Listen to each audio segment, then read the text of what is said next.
छत्रपती शिवाजी महाराज की जय भवानी। धर्मवीर संभाजी महाराज की जय श्री राम। जय जय श्री राम। श्रीराम आहेत ना आपले नावामध्ये। आणि आजच्या या मावळच्या लाडक्या आणि लोकप्रिय खासदारांच्या 61व्या वाढदिवसाचं औचित्य साधून या ठिकाणी संघर्ष योद्धा या पुस्तकाचं प्रकाशन झालंय। आणि या प्रकाशन सोहळ्याला उपस्थित आताच ज्यांचं मनोगत आपण ऐकलं ते आदरणीय स्वामी गोविंदगिरी महाराज, कोषाध्यक्ष श्रीराम जन्मभूमी, केंद्रीय राज्यमंत्री मुरलीधर मोहोळजी। तुम्हाला तर काय बोलता काय, तुमचं तर हवेमध्ये उडाणं मोठीच्या मोठी घेताय, बोलायचं काय विषय। आमदार विजय शिवतारेजी, आमदार राहुल कोल, आमदार सुनील शेळके, आमदार महेंद्र थोरवे, आमदार उमाताई खापरे, आमदार शंकरराव जगताप, आमदार अमित गोरखे आणि व्यासपीठावरील सर्व सन्माननीय मान्यवर। कोणी आमदार नाही ना राहिले। आणि सर्व आपले महायुतीचे पदाधिकारी, सर्व आपले कार्यकर्ते, नेते आणि ज्यांचा सन्मान झालाय, ज्यांचं पुस्तक प्रकाशित झालं ते उत्सव मूर्ती, मावळचे सर्वांचे लाडके मावळ रत्न श्रीरंगाप्पा बारणे यांना मी वाढदिवसाच्या खूप खूप उदंड शुभेच्छा देतो आणि त्यांचं अभिष्ट चिंतनही करतो। खरं म्हणजे आज त्यांच्या सोहळ्याला प्रकांड पंडित वेदमूर्ती आदरणीय स्वामीजी गोविंदगिरी महाराज उपस्थित होते। खरं म्हणजे श्रीरंगाप्पांनी गेल्या जन्मी काही चांगलं पुण्याचं काम केलं असेल आणि याही जन्मात चांगलं मोठं थोर काम केलं, म्हणून गोविंदगिरी महाराजांसारखे एक आपले मोठे स्वामी आपल्या कार्यक्रमाला उपस्थित राहिले आशीर्वाद द्यायला। खरं म्हणजे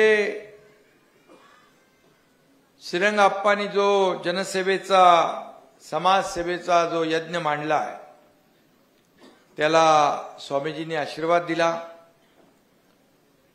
स्वामीजींनी मलाही आशीर्वाद दिला, वेळोवेळी आजही दिलाय, यापूर्वीही दिलाय।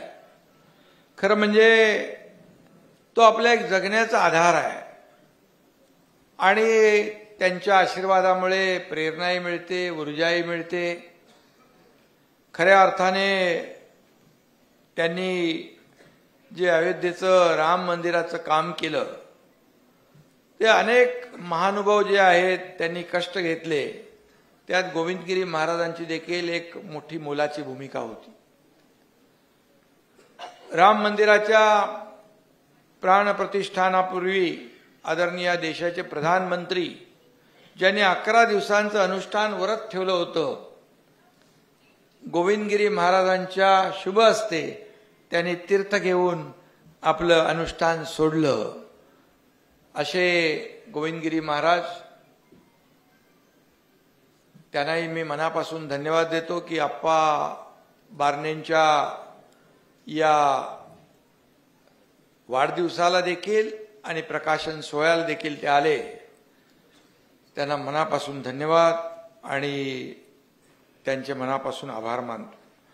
कारण खऱ्या अर्थाने हे सर्व आता जपानमध्ये शिवाजी महाराजांचा पुतळा उभारायला जाणार आहे। देशाच्या बाहेर अनेक कार्यक्रमांना ते जात असतात, आपल्याला एक अभिमान आहे।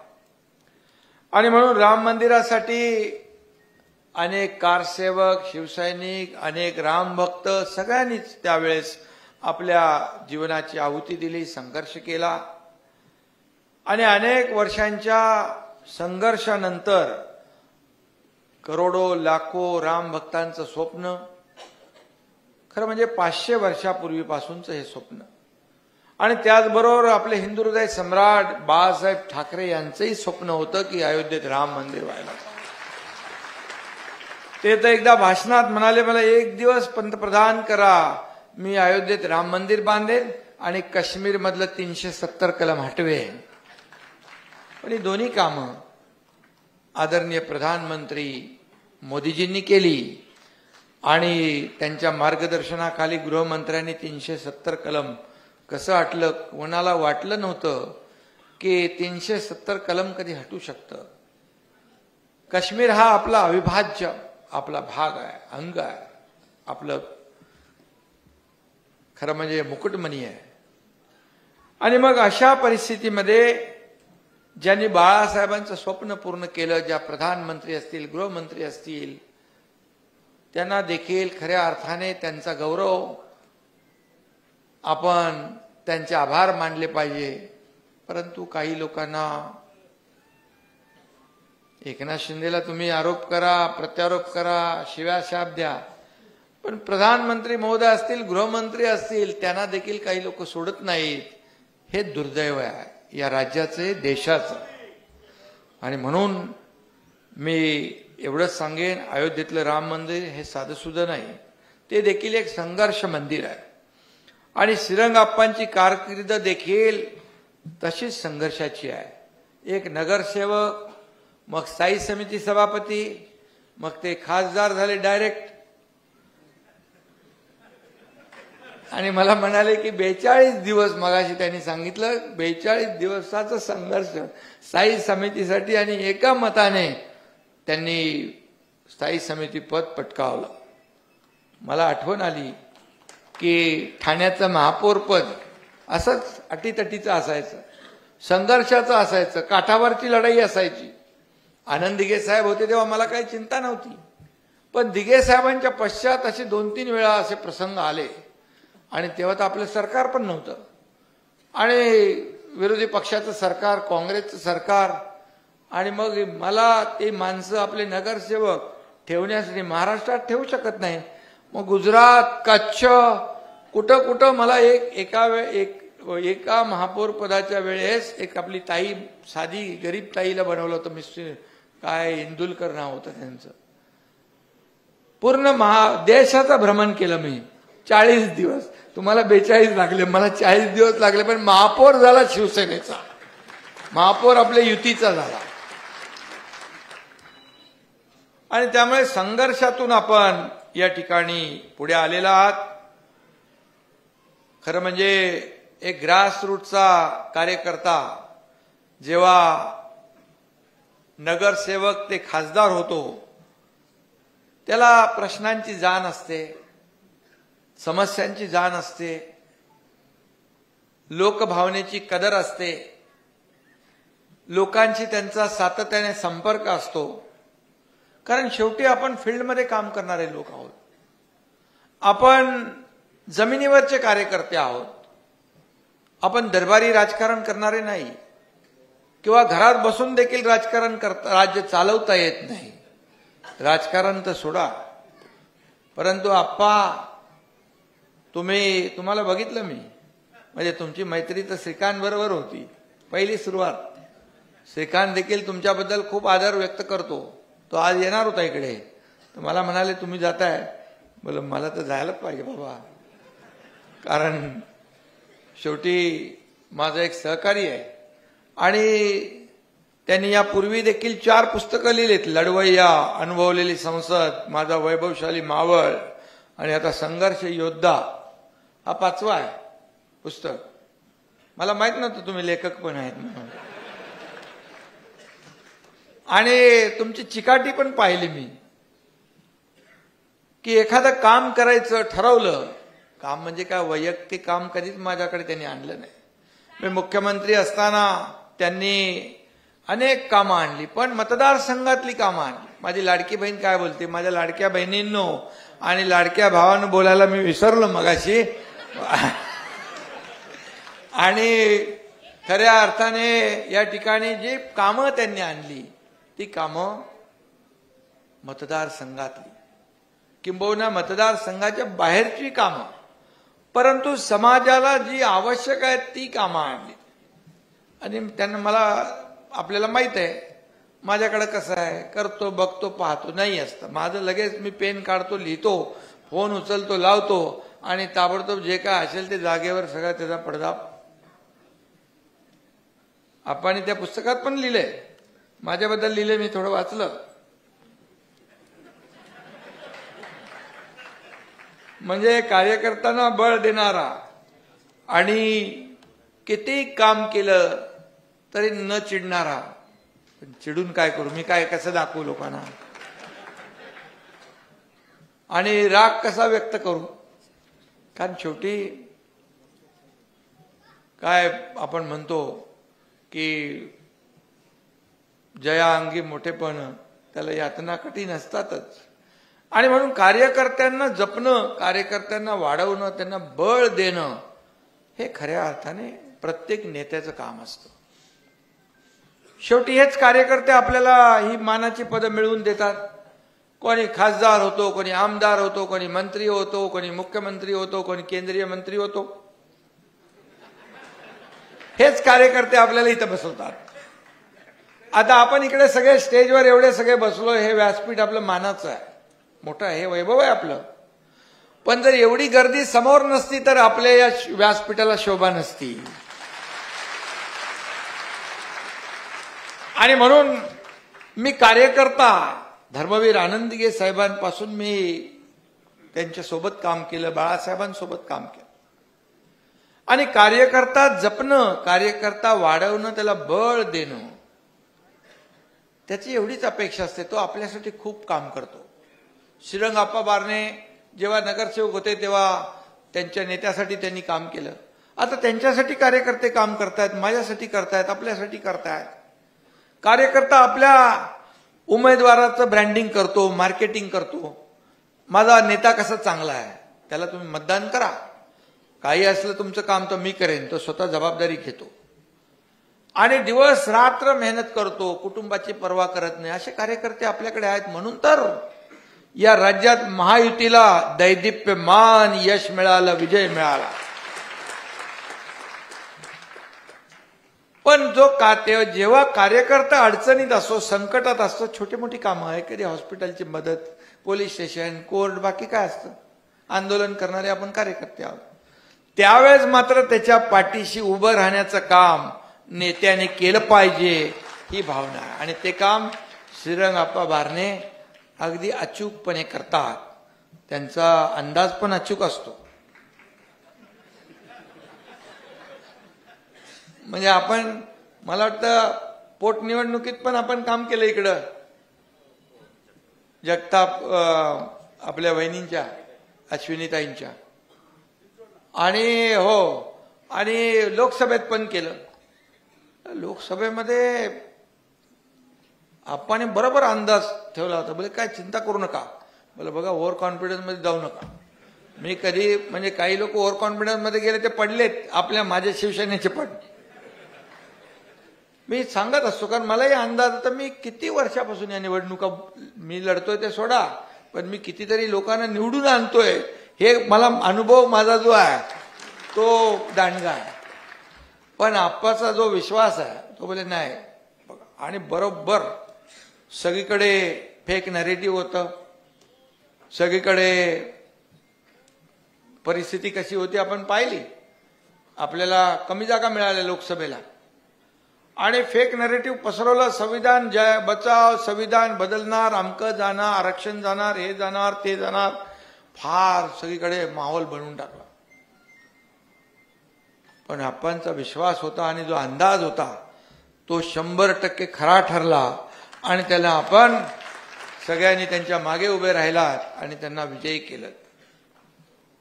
खरं म्हणजे आपले 7 आमदार आले, खासदार आले, भाजपचे पण 9 आले, थोडे 3-4 खासदार अजून आमचे पडले, थोडी त्यावेळेस थोडीशी गडबड होऊ शकते, मागे पुढे होतात सगळ्या गोष्टी, अंदाज चुकतात. परंतु आप्पांनी खऱ्या अर्थाने त्यांचं जर नगरसेवक ते महासंसद रत्न हा आप्पांचा जीवनपट पाहिल्यानंतर खऱ्या अर्थाने संघर्ष योद्धा म्हणून त्यांना दिलेली उपाधी ही अगदी बरोबर आहे आणि त्यांना साजेशी आहे. आणि त्यांच्या कारकिर्दीचा आढावा घेणाऱ्या पुस्तकाला संघर्ष योद्धा हे नाव अत्यंत समर्पक आहे असं देखील या ठिकाणी मी सांगू इच्छितो. एक साधा नगरसेवक ते या दिल्लीच्या तख्तापर्यंत, या शिखरापर्यंत कसा पोचला हा प्रवास या पुस्तकात आहे. समाजसेवेच्या क्षेत्रात येणाऱ्या पिढ्यांसाठी हे पुस्तक मार्गदर्शक गाईड ठरेल असं देखील मी या ठिकाणी सांगू इच्छितो. खरं म्हणजे या पुस्तकामध्ये बघितलं की अनेक नेते आहेत, म्हणजे राजकारणाच्या पलीकडे जाऊन माणसं नाती जपू शकतात हे या पुस्तकातून आणि आप्पांच्या वागणुकीतून दिसतं.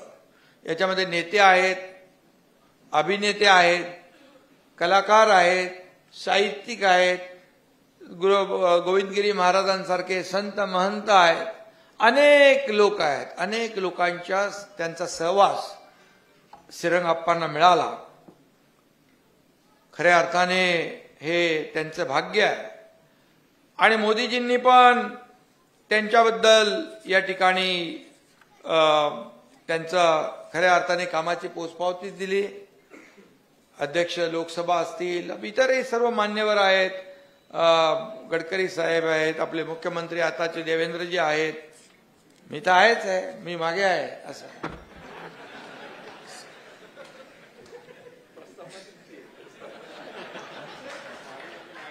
मागे म्हणजे तुमच्या पाठीशी राहायला नको का मला? कारण पाठीशी खंबीरपणे उभं राहणारा नेता पाहिजे. तुम लढो हम कपडा संभालते वाला असं चालत नाही. बाळासाहेब कार्यकर्त्यांच्या मागे उभे राहायचे. मला आठवतंय पोलीस स्टेशनला पण गेलेत. आणि म्हणून बाळासाहेबांचे विचार, भगवा झेंड्याचा शिपाई म्हणून आपण काम करतोय. मगाशी गोविंदगिरी महाराज म्हणाले, हा भगवा छत्रपती शिवाजी महाराजांचा भगवा जो खांद्यावर घेईल त्याचं पायीक होण्याचं काम, म्हणजे ते मोठं वक्तव्य त्यांनी केलंय. कारण शेवटी दिल्लीच्याही तख्तावर, म्हणजे आपण दिल्लीच्याही तख्त राखतो महाराष्ट्र माझा आपण म्हणतो ना, आणि दिल्लीचं तख्त राखणारा, दिल्लीच्या तख्तावर शिवरायांचा भगवा झेंडा फडकवणारा महादजी शिंदे, महापराक्रमी आपण त्या दिवशी होतो. महादजी शिंदे राष्ट्र गौरव पुरस्कार तुमच्या या साध्या एकनाथ शिंदेला मिळाला. पण बघा पोटदुखी किती लोकांना सुटली. पोटदुखी काय थांबत नाही. 2.5 वर्षापासून पोटदुखी आहे. 2.5 का 5 वर्ष झाले. औषध जर कंपाऊंडर देत असेल तर कसे पोटदुखी दूर होणार? डॉक्टर चांगला घ्यायला पाहिजे. गमतीचा भाग सोडा. पण एकनाथ शिंदे सारख्या एक सर्वसामान्य कार्यकर्त्यावर 50 आमदार विश्वास ठेवतात आणि माझे 13 खासदार. आप्पाचाच पुढाकार होता. ही छोटी गोष्ट नाहीये. एक सरपंच, नगरसेवक पण इकडून तिकडे जायला विचार करतो. मुरले ना, बरोबर ना? आणि हे तर सत्तेत असताना लोक सत्तेच्या बाजूने जातात. आम्ही सत्तेच्या विरुद्ध दिशेने गेलो. सत्तेहून पाय उतार झालो. माझ्यावर मंत्री होते. ते पुन्हा इतिहास तो होता. आणि त्याची नोंद देशाने, राज्याने नाही, देशाने नाही, जगातल्या 32 देशाने घेतली. जगातल्या 32 देशाने घेतली. त्यावेळेस सगळ्यांना चिंता, सगळ्यांनाच होती काय होईल काय होईल. परंतु शेवटी आज आप्पांचा वाढदिवस आहे आणि त्यांचा कार्यक्रम आहे, त्यामुळे मी जुन्या ह्याच्यात जात नाही. पण एकच सांगतो, हा एकनाथ शिंदे साधा कार्यकर्ता होता, पण तो बाळासाहेबांचा कडवट शिवसैनिक होता. आणि त्यामुळे सगळे लोक आमदारीत आहे, महेंद्र आहे, बापू आहे, आणि म्हणून मला प्रधानमंत्री नरेंद्र मोदीजींनी मध्यंतरी एक संकल्पना जाहीर केली होती, किमान 1 लाख तरुणांनी तरी निरपेक्ष भावनेने समाजसेवा केली पाहिजे आणि निष्पक्ष भावनेने. मला काय मिळेल हे सोडा, मला काय मिळेल यापेक्षा मी देशाला काय देईन ही भावना मनामध्ये ठेवून काम करणारे तरुण या ठिकाणी पाहिजेत, असं त्यांनी म्हटलं. आणि या 1 लाखांसाठी हे संघर्ष योद्धा पुस्तक लाख मोलाचं ठरेल, असं देखील मी या ठिकाणी सांगू इच्छितो. हे पुस्तक आपण सर्वांनी, कार्यकर्त्यांनी, नेत्यांनी जरूर वाचावं, असं देखील मी आपल्याला आवाहन करतो. कारण शेवटी बघा, एखाद्या कार्यकर्त्याची जीवनगाथा आहे, प्रवास आहे, खडतर आहे, कसा झाला हे पाहून इतर लोकांना देखील प्रेरणा आणि ऊर्जा मिळते. आणि म्हणून एवढंच सांगतो, चलता रहूंगा पथ पर, चलता रहूंगा पथ पर, चलने में माहिर बन जाऊंगा, या तो मंजिल मिल जाएगी या अच्छा मुसाफिर बन जाऊंगा. आणि म्हणून या अर्थाने श्रीरंग आप्पा हे उराशी मतदारसंघाच्या विकासाचा ध्यास घेऊन चालणारे अच्छे मुसाफिर आहेत, असं म्हटलं तर वावगं ठरणार नाही. शेवटी लोकांना काय पाहिजे, सर्वसामान्य माझ्या मतदाराला काय पाहिजे हे बघणारा हा खासदार, हे पाहणारा हा लोकप्रतिनिधी, असे लोकप्रतिनिधी, आदर्श खासदार, त्यांना किती पुरस्कार मिळाले. आणि खऱ्या अर्थाने राजकारण हे समाजसेवेचं एक माध्यम असतं. आणि मगाशी सांगितलं की मावळा काय करू शकतो, गोविंदगिरी महाराजांनी, आपण सगळे मावळे आहोत. आणि सत्तेकडे बघून जनतेची सेवा करावी ही शिकवणच आपल्याला आहे. आणि म्हणून मी अभिमानाने सांगतो, बाळासाहेब सांगायचे 80% समाजकारण, 20% राजकारण. आता खऱ्या अर्थाने ही शिकवण घेऊन आम्ही पुढे चाललोय. कारण राजकारण करायचं ते 100% लोकांसाठीच करायचं, समाजकारण करायचं ते 100% लोकांसाठीच करायचं, खुर्चीसाठी नाही. ही शिकवण आपल्याला दिलेली आहे. खुर्ची तर येते जाते, सत्ता येते, सत्ता जाते, सत्ता पुन्हा येते. पद येतात, पद जातात, पुन्हा येतात. पद कधी कधी वर खाली पण होतात.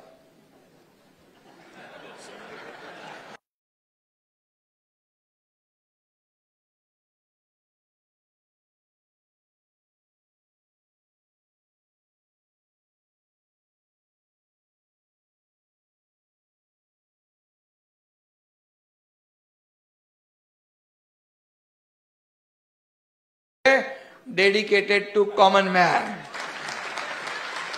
शेवटी सर्वसामान्य माणसाची नाळ तुटता कामा नये आपली. पद येतात जाता. माझ्या लाडक्या बहिणी बसल्यात, मला आनंद आहे की या करोडो लाडक्या बहिणींचा लाडका भाऊ ही ओळख माझ्यासाठी सर्व पदांपेक्षा वरती आहे, मोठी आहे. आणि म्हणून तुम्हाला सुरू केलेल्या योजना कधीच बंद होणार नाहीत, काळजी करू नका.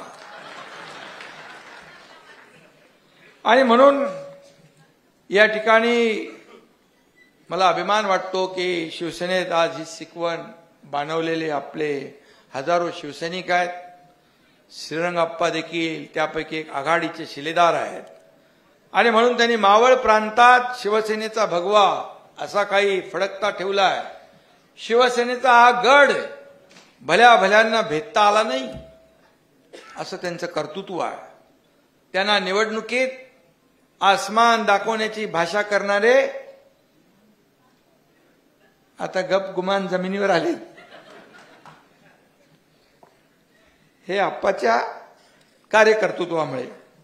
आणि म्हणून आप्पांना 8 वेळा संसद रत्न, 1 वेळा संसद महारत्न आणि 1 वेळा संसद विशेष रत्न किती पुरस्कार आहेत तुमच्याकडे? विधानसभेत पण आम्हाला सुरू करायला पाहिजे अशी.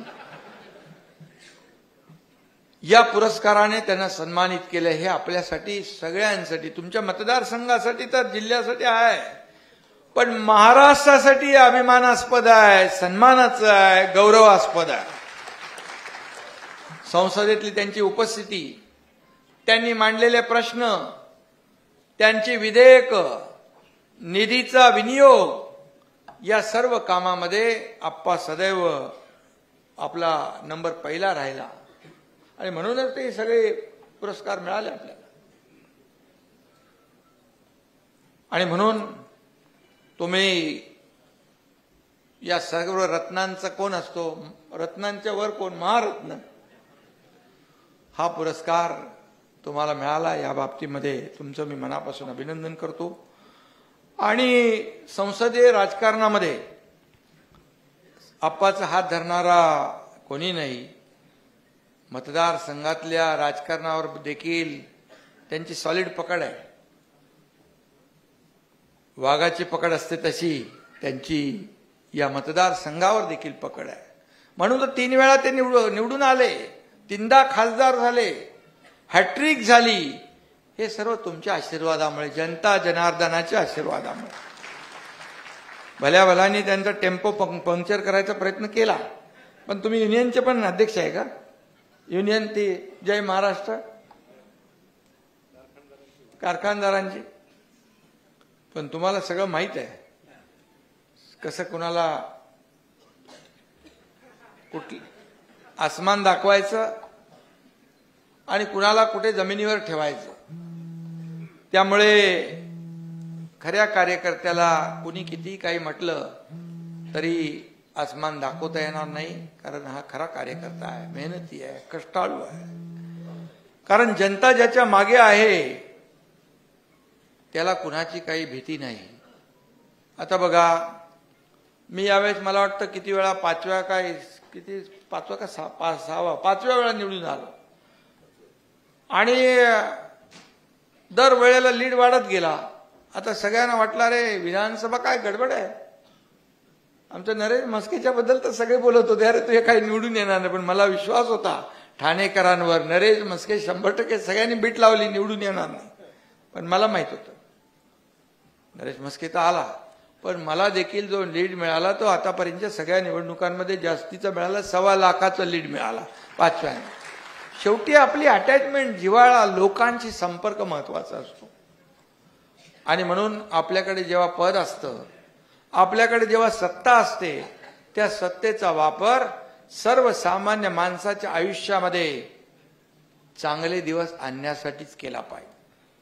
बघा, आप्पा काय, तुम्ही काय, मी काय, आपण काय सोन्याचा चमचा घेऊन जन्माला नाही आलो, परंतु सर्वसामान्य माणसाच्या जीवनामध्ये सोन्यासारखे दिवस आणायला मात्र आपण आलोय. हे महत्वाचं आहे. आणि म्हणून मी नेहमी म्हणतो, मला काय मिळालं यापेक्षा सर्वसामान्य माणसाच्या जीवनामध्ये काय मिळालं. तसं आज आदरणीय प्रधानमंत्री आपल्या देशाचा डंका जगभरात वाजवतात. देशाचं नाव जगात रोशन करण्याचं काम ते करतात. नाही तर पहिला कोण प्रधानमंत्री कुठं गेले, कधी आले, काय कळायचंच नाही. आता परवा तिकडे अमेरिकेत ट्रम्पला भेटले, राष्ट्राध्यक्ष ट्रम्प. त्यांनी एक पुस्तक दिलं आणि त्या पुस्तकात लिहिलंय, मोदीजी आप महान हो. कोणी लिखलंय? अमेरिकेचे राष्ट्राध्यक्ष. अरे बाबा, आपल्याला त्याचा गौरव असला पाहिजे की नाही, अभिमान असला पाहिजे की नाही. तेवढं मनाचा मोठेपणा लागतो हो लोकांचा. आता ते जाऊ द्या, मी आज काय बोलत नाही. आणि आप्पांना देखील मोदी साहेबांनी त्यांना भेटत असतात, त्यांच्या कार्याचं त्यांना विचारलं की कोणी असं पुस्तक लिहिलंय, म्हणजे मोदीजींचं सगळं लक्ष, त्यांना माहित आहे कोणी लिहिलं नाही, आपणच लिहिलंय, पण तुमच्याकडून ते नाही ऐकायचं होतं. त्यांच्याकडे सगळी माहिती असते बिलकुल. जेव्हा आपण जातो तेव्हा प्रत्येकाच्या नावाने ते बोलतात, सगळी माहिती घेत असतात. शेवटी देशाचे प्रधानमंत्री आहेत. त्यांचा मान सन्मान गौरव राखणं, देशाचा अभिमान राखणं हे आपल्या प्रत्येक कार्यकर्त्याचं, प्रत्येक देशभक्ताचं, प्रत्येक नागरिकाचं कर्तव्य आहे. आणि म्हणून आप्पांनी जनतेचा विश्वास कमावला आहे आणि तो निभवला देखील आहे. आणि म्हणून त्यांना जनता कधी अंतर देणार नाही हे लोकशाहीतलं सत्य आहे. ते आप्पांनी दाखवलेलं आहे. आप्पांनी संसदेत आणि मतदारसंघातही आपला शिक्का उमटवला आहे. इथं केलेली विकास कामं याची साक्षी आहेत. मतदारसंघाच्या विकास कामांसाठी जी काही मगाशी मी म्हणालो तळमळ मी पाहिली आहे. आणि म्हणून मुख्यमंत्री असताना कधी मी त्यांना कुठलं काही असलं तर कुठलं काम कधी नाकारलं नाही, कारण त्यांनी कधी वैयक्तिक सांगितलं नाही. आताही मुख्यमंत्री देवेंद्रजी आहेत, मी उपमुख्यमंत्री आहे, बिलकुल तुमच्या मतदारसंघातली कुठलीही कामं अडणार नाहीत हा देखील शब्द मी या ठिकाणी देतो. कर्जत तालुक्यात मला वाटतं तुंगी गावामध्ये 74 वर्ष वीज आणि पाणी नव्हतं, बरोबर ना? आणि तिथं सुविधा देण्याचं काम देखील ते मतदारसंघ आमदारकीचा कोणाचा आहे? महेंद्रचा आहे. आणि तिथं देखील आप्पांनी जाऊन ते काम केलं. पुणे लोणावळा रेल्वेच्या 3ऱ्या-4थ्या ट्रॅकचा किंवा देहू रोड सेंट्रल पॉइंट ते वाकडपर्यंत पूल अशी ही देखील कामं आपल्याला मार्गी लावायची आहे. त्याचाही पाठपुरावा चालू आहे. आता तुमच्या बाजूला इकडे मंत्री पण आहेत, त्यामुळे ते सोबत आहेत. आणि लोणावळा ते चाकण मार्गावरील वाहतूक कोंडी तोही एक विषय आपण नेहमी सांगता. त्याचबरोबर इंद्रायणी आणि पवना या नद्यांच्या उगमापासून स्वच्छ करण्याचा देखील संकल्प आपला आहे. त्याचबरोबर पिंपरी चिंचवडमध्ये प्रशस्त रस्ते पाहिजे, मेट्रो पाहिजे, रेल्वेचं जाळं पाहिजे. आता विमानाचं जाळं तर तुम्ही उडानमधून करताय ना, विमानवाले इकडे आहेत, आपण जमिनीवरचे लोक आहोत आणि ते वाटून घेऊ काम आपण. आणि म्हणून तुमच्या हातून आणखी खूप मोठी कामं व्हायची बाकी आहेत. ये तो बस अभी शुरुआत है, ये तो ट्रेलर है, पिक्चर अभी बाकी है. मला अभिमान आहे की शिवसेनेच्या भात्यात श्रीरंग बाण आहे आणि हा श्रीरंग बाण आहे आणि श्रीरंगाचं सुदर्शन चक्रही आहे, याचा देखील मला अभिमान आहे. आता 61 नंतर तुम्ही मगाशी म्हणाले तुम्ही ज्येष्ठ झाले असं म्हणाले, ते वाटतात का ज्येष्ठ? मी वाटतो का ज्येष्ठ? अरे बाबा, मोदी साहेबांनी सांगितलं 75 वर्षाचं. आणि त्यामुळे अजून ही आप्पांची नवी इनिंग सुरू झाली आहे. पॅड बांधून आता उतरलेत नवी इनिंग खेळायला. आणि त्यांच्याकडे बघून, त्यांच्या कामाकडे बघून नवी पिढी देखील उदयाला येईल, प्रेरणा घेईल, ऊर्जा घेईल. आणि म्हणून आप्पांना मी दीर्घ आणि निरोगी आयुष्याच्या खूप खूप शुभेच्छा देतो. कारण या मावळ प्रांताला त्यांच्या इतका धडाडीचा, अभ्यासू आणि जनसामान्यांसाठी धडपडणारा नेता अजून पुढे देखील पाहिजे, बरीच वर्ष पाहिजे. आणि म्हणून तुम्हाला या सर्वांच्या शुभेच्छा, आशीर्वाद आहेत. आणि म्हणून तुम्हाला मी खूप खूप शुभेच्छा देतो. आप जिओ हजारों साल, साल के दिन हो 50,000. आणि म्हणून आपल्याला खूप खूप शुभेच्छा. आपल्या ठणठणीत आरोग्यासाठी, आपल्या सुदृढ आरोग्यासाठी आणि आपल्या पुढच्या वाटचालीसाठी मी मनापासून आपल्याला खूप खूप शुभेच्छा देतो आणि आपलं अभिष्ट चिंतन करतो. धन्यवाद. जय हिंद, जय महाराष्ट्र. अरे काय रे बाबा, घेतो. तुझं किती तुझा वजन झालं असेल बाबा तुझ्यावर. आणि उपस्थित आपल्या